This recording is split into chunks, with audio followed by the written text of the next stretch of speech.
From Pakistan on to the latest on the nuclear tensions in Iran. European Union's foreign policy chief has said that Tehran breaching the nuclear deal is not significant and can be reversed. At a press briefing following a meeting of European Union foreign ministers in Brussels, European Union's foreign policy chief Federica Mogherini has urged Iran to reverse the steps and go back to full compliance. The mechanism that is foreseen by the agreement, in case of significant non-compliance. For the time being, none of the parties to the agreement has signaled their intention to invoke this article, which means that none of them is for the moment, for the time being, with the current data we have had, in particular from the IAEA, that the non-compliance is considered to be a significant non-compliance. Federica Mogherini also urged Iran to acknowledge the work undertaken by France, the United Kingdom and Germany to save the 2015 nuclear deal. The meeting in Brussels came just a day after France, Britain and Germany warned that this deal could collapse. But Trump's ally Benjamin Netanyahu seemed unhappy with the European Union's efforts. Netanyahu has slammed the European signatories' efforts to save the agreement, comparing the moves to European appeasement in the 1930s of Nazi Germany. He also stressed that Israel would do whatever it takes to keep Iran from obtaining nuclear weapons.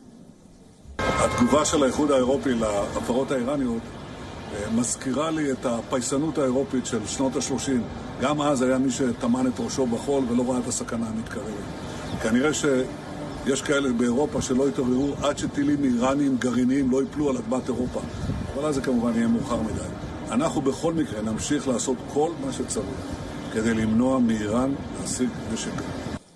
France's President Emmanuel Macron, who is visiting Serbia in a joint news conference, said that a new diplomatic momentum with regard to Iran in the recent weeks has stopped overreaction by Iranians and allowed for a constant dialogue with the US. À mes yeux, de sauver l'accord nucléaire et de créer les conditions d'un dialogue utile avec l'Iran. Non seulement sur le dossier nucléaire, mais sur les questions régionales et les questions balistiques, comme d'ailleurs je le pousse depuis l'été 2017. Bon. La dynamique que nous avons créée ces dernières semaines, je pense, a évité le pire et des surréactions du côté iranien.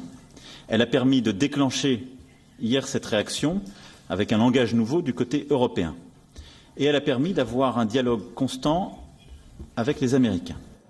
Yesterday, Iran had threatened that it may change its nuclear program to its pre-deal status, but also stressed that the deal could be salvaged if the Europeans and the Americans carry out their duties.